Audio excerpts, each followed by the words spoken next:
On this Saturday night, a global news exclusive with Ukraine's top negotiator. His thoughts on China's peace plan. All wars eventually end with on the negotiation table. And his timeline for victory 1 year into the war. Did Ottawa ignore warnings about an MP allegedly backed by Beijing? The former head of Canada's spy agency reacts to a global news investigation. It snowed in Hollywood and I made a snowball. And the extraordinary storm paralyzing parts of the U.S. Global National with Farah Nasser. Good evening, and thank you for joining us. It has now been a year since Russia invaded Ukraine. And in that time, life has changed indefinitely there. Once beautiful, bustling towns and cities, now battered and broken by Russian shelling. For millions of people, everyday life has turned horrifying and miserable.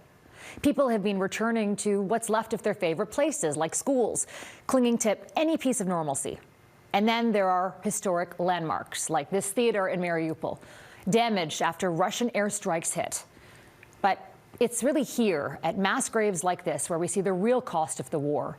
The United Nations says there have been more than 21,000 civilian casualties in Ukraine since the war started. That includes more than 8,000 who have been killed and more than 13,000 who have been injured.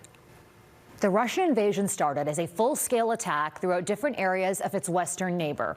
Ukraine has reclaimed much of the captured land, but Russia still controls parts in the south and the east, much of it territory it illegally annexed last year.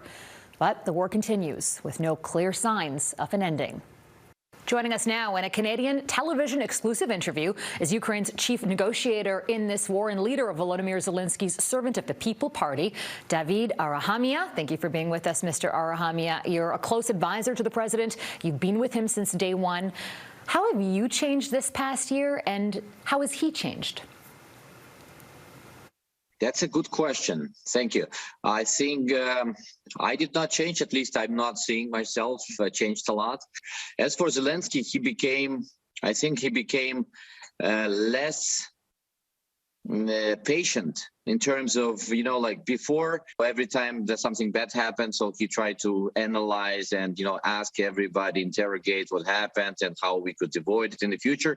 Now he has no more time for this. So if the person fails, he just puts him out of the team immediately. Second thing, I think emotionally, he also became kind of a harder person now because he saw so many bad things happened around him, like it was the Ukrainian people, so he kind of became tougher.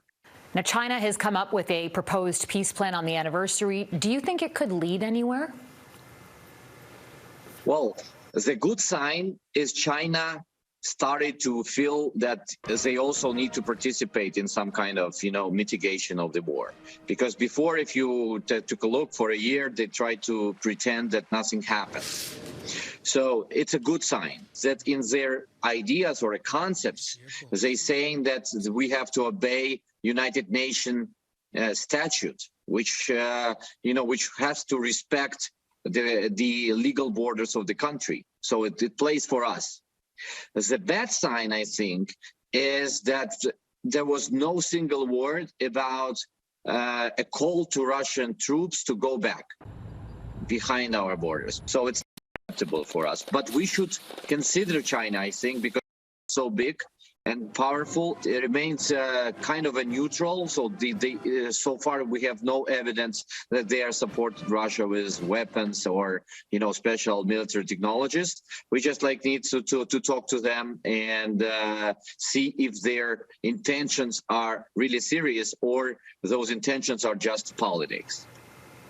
What gives you hope right now? My hope that our counteroffensive operation in the summer, I think it will come the summer, maybe early autumn, will be successful and will give a very, very clear signal to Russians.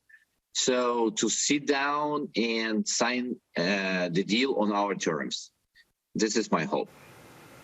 Do you think you'll be sitting down at the negotiating table again?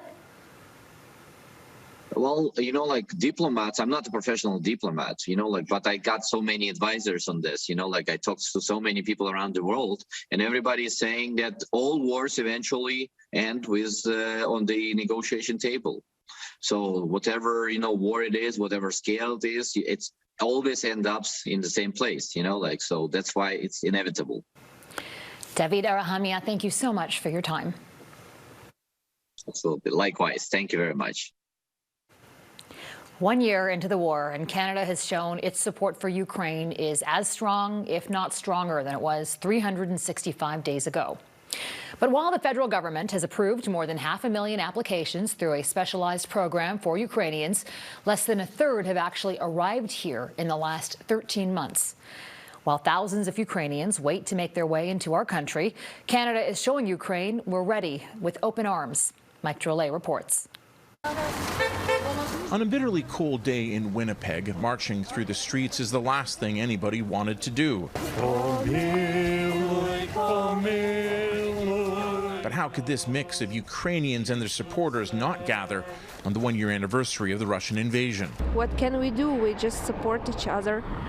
We pray, we gather, we celebrate our freedom. Vigils were held in 41 Canadian cities Friday night. They were large and mostly hopeful. I wish that this war end in the nearest future. In Toronto, an anti-Trudeau heckler trying to ruin the moment instead delivered an opportunity for the Prime Minister to rally the crowd. Hey, sir, I think Ukrainians can tell you a little bit about freedom and liberty, so why don't you settle down?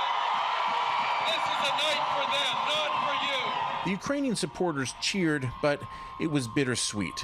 So many lives have either been lost or upended. We're all living in this trauma. Irina Kuznetsova, who has lived in Vancouver for 9 years, says they have survivor's guilt. Her family hailed from Mariupol, a city that is now unrecognizable. Her parents weren't able to get out before the bombs fell. Her mother, who had terminal cancer, dug her own husband's grave. Her mother eventually arrived in Vancouver, only to die a few months later. Now Irina's goal is to make sure the world doesn't turn its back. It's been surreal since then because you're kind of watching the school bully go and, take stuff and teachers watching and doing nothing. But fortunately, she says, Canada so far is living up to its commitments of providing a safe haven to Ukrainians fleeing what has been a year-long nightmare. Mike Drolet, Global News, Toronto.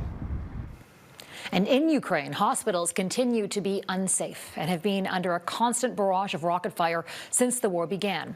A new report out this week shows that 1 year later, the Ukrainian healthcare system is on the brink. Katherine Ward reports on the repeated calls for Russia to be held accountable. Hospitals destroyed, workers under stress, and a system fighting against the odds. Hospitals have been attacked multiple times. A new report reveals the scope of Russian attacks specifically on healthcare. Between February and December of last year, researchers documented more than 700 attacks on the system, including 292 attacks on 218 hospitals, 181 on other healthcare infrastructure, including pharmacies and research centers, 65 documented attacks on ambulances, 86 on healthcare workers, including 62 people who died. Experts say these numbers keep rising, making it increasingly difficult to give basic care. The attacks on health sow fear and terror in civilian populations. These also make it more difficult for civilian populations to access important medicines, vaccinations, care for chronic conditions. With the healthcare crisis now reaching every corner of the country. Sometimes even when hospitals had this cross on hospital and it was visible from the air that it was a hospital, but still it was attacked. So today we have one of 3 Ukrainians that don't have access to medicine in Ukraine. Ukrainian Canadians like Gabriela Bunchak say needs are great and supplies are running thin. One truck with 24 pallets of bandages, we use that extremely economically, but it goes in 1 week. Still, there is commitment and a drive to keep going. Ukrainians are inspiring organizations around the world, with the not optimism, but kind of like willingness to fight to the end. And the world is inspiring Ukrainians basically by helping us. We are getting the message from the world that the world is not indifferent. Advocates are calling on the international community to ensure Russia is held responsible. Prioritize these attacks for further investigation and prosecution, and to build cases that can ultimately result in accountability for these violations. Katherine Ward, Global News, Toronto. As Global News first reported yesterday, there are new allegations from intelligence sources that a sitting Liberal MP is affiliated with China's attempts to meddle in Canada's democracy. This weekend on the West Block, host Mercedes Stephenson explores what this means for Canada's security, and she joins us now with more on the MP in question. Mercedes. Farah, new allegations from intelligence sources that a sitting Liberal member of Parliament is a witting affiliate of the Chinese government's attempts to interfere in Canada's democracy is renewing concerns over foreign meddling in Canada's 2019 and 2021 elections. The politician in question, Liberal MP Han Dong, has denied the allegation, and the Prime Minister Justin Trudeau's office has refused to acknowledge whether senior officials in the PMO were warned by CSIS, as sources have alleged to Global News. While the Prime Minister has acknowledged foreign interference is a serious concern, he has dismissed recent media leaks as, quote, inaccurate, and assured Canadians of the integrity of the recent election. But despite these dismissals, calls are growing louder for a public investigation. This week on the West Block, former director of CSIS and the National Security Advisor to the Prime Minister, Dick Fadden, says that while the overall outcome of Canada's elections have been, quote, absolutely legitimate, it is time for a public inquiry to get the truth about what China may have been up to. The allegations are so serious, they need to be looked into. So the question is, if you don't do a public inquiry, who does it? I think the logical place would be Parliament, but it has become so partisan that I think that this particular kind of topic would be almost impossible for them to look at objectively. So I think a public inquiry is really the route to go. In addition to a public inquiry, Fadden said he would like to see political parties take responsibility to ensure that the Elections Act is being followed. Mr. Trudeau has dismissed some of the concerns around foreign election interference as partisan.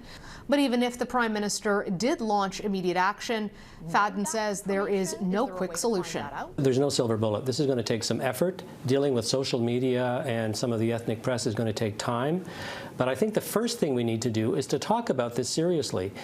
The West Block also spoke with former Conservative MP Kenny Chiu, who said that he experienced China's meddling in Canadian democracy firsthand, blaming Beijing as a factor in losing his seat.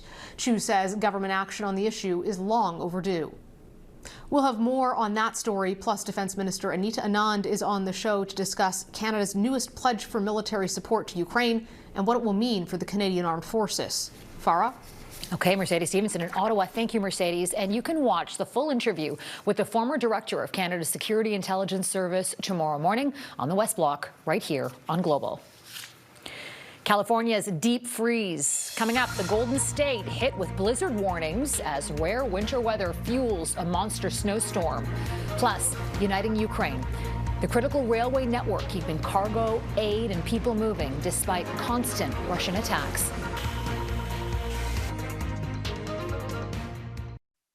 Tonight, people on Canada's west coast are being told to hunker down and avoid travel with some heavy snow in the mix. Across the border, another powerful winter storm is already pummeling the western U.S., prompting blizzard and avalanche warnings. There's frigid conditions, flash flooding, and snow blanketing Southern California. As Reddy Cicchini reports, the unusual and extraordinary cold snap is being labeled historic and hazardous. It's not out of the ordinary to see a near whiteout blizzard in February. The issue here, this part of the United States rarely ever experiences a real winter. It snowed in Hollywood and I made a snowball. Yet another storm carrying cold Canadian air rushed in over Southern California, spawning almost unheard of blizzard warnings and closing parts of the main interstate connecting LA and San Francisco. Even at the higher elevations, away from ski country, 15 centimeters to nearly a meter of snow is a near once-in-a-lifetime event. Mountains, they're usually just brown, a few green things, never white. Down at sea level, it is far more concerning. Rainfall has the Los Angeles River raging. 30 minutes west in Valencia, 3 motorhomes were swept away in the Santa Clara River. And while 6 million Californians are under a flood warning, there is a silver lining. The biggest pro is that we're getting above normal in our precipitation. California just experienced one of its worst drought years on record, and a month of nonstop storms could ease the stress. A huge deficit that's many years old. Meanwhile, the cleanup continues from this seemingly unending season that's left its mark across Oregon and in Michigan, where days after a historic ice storm, hundreds of thousands remain in the dark. We expect the vast majority back by the end of today, Sunday. Even California's famed Napa Valley, which averages 0 centimeters of snow, hasn't escaped the cruel grip of a winter that won't let up. Reggie Cicchini, Global News. Ahead, fighting for truth, Canada's efforts to counter Russian disinformation, distorting what's really happening in Ukraine. The old saying goes, knowing is half the battle. And when it comes to Russia's invasion of Ukraine, one factor influencing Canadians' attitudes toward it is the ability to get reliable information. But in the age of social media and online disinformation, that's easier said than done. Now, Global News has obtained internal federal polling, which shows that the Prime Minister's office is taking interest in how disinformation campaigns are affecting Canadians' views of this conflict. Our David Aiken has the details. Long before Russian tanks rolled into Ukraine a year ago, Russia had started a campaign of what we now know as disinformation. The disinformation that Russia is promoting, amplifying on social media and on their state media platforms is directly intended to erode Western and Canadian public support for Ukraine.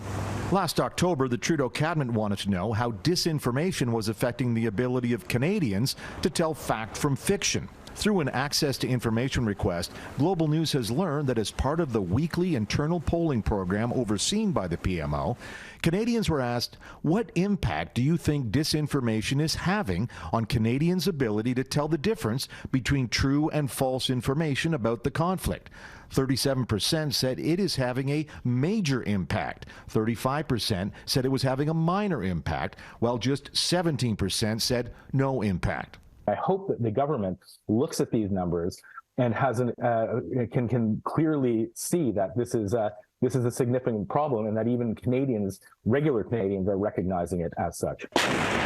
Opposition MPs say the Trudeau government needs to act on the data it collected. This disinformation campaign is undermining our own democracy, and this disinformation campaign is hurting Western support. And Prime Minister Justin Trudeau said Friday his government would do more. We will continue to support brave journalists who are telling the truth, who are sharing actual news and facts around the world. We will continue to ensure that there is no place for the lies that Putin is sharing. For now, though, the most visible part of Canada's campaign to counter disinformation consists of this 2-month-old government website that fact-checks false Russian claims. David Aiken, Global News, Ottawa. Next, Ukraine's Iron Brotherhood, how the country's rail system is giving the economy and war effort some extra steam. In the 12 months since Russia's invasion of Ukraine, Ukraine's rail system has been a constant lifeline, keeping people and cargo moving along with aid through some of the hardest-hit wartime regions. The trains run despite repeated Russian attacks on the network's infrastructure. And tonight, Mike Armstrong tells a story of a carriage repair facility hit by Russian missiles last summer and how it's never been busier. Imagine going to work each day at a place that's already been bombed once, knowing it could happen again. The head of this rail carriage repair plant says employees took last summer's attack as a challenge. Yuri Filipov says at first they thought the plant was destroyed. Then they took a deep breath and decided to work twice as hard. June 5th, Russian missiles hit 4 buildings in the compound. It was 5 a.m., the day shift hadn't started, so only one person was injured. Now, Russia claimed the attack targeted tanks and armored vehicles, but the head of the plant says they only build and repair carriages for grain and cargo. Now, in the hours after the attack, other rail factories offered cars, tractors, and trains to help rebuild. But there was also something he didn't expect. He says civilians from the neighborhood came out with spades and shovels to help as much as they could. The plant was reorganized and, as it turns out, improved. Why keep growing and pushing? The reason, he says, is the desire to survive.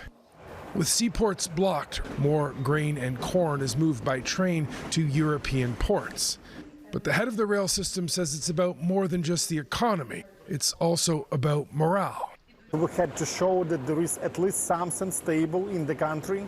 We never stopped. The rail system before the war was the country's biggest employer. Well, there are fewer right now, close to 10,000 left to join the Ukrainian military. Filipov says some people fight in combat on the front lines, others fight on the economic front.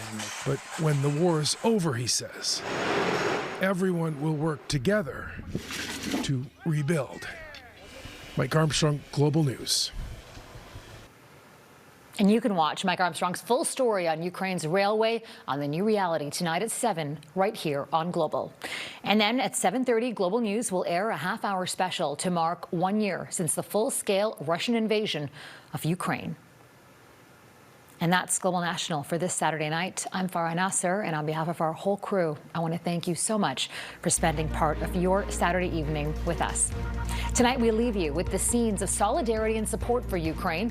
From Mexico to Taiwan, people all over the world are standing together, flying Ukrainian flags, marking 1 year since Russia's invasion. Until tomorrow, take care of yourselves and take care of each other. Good night.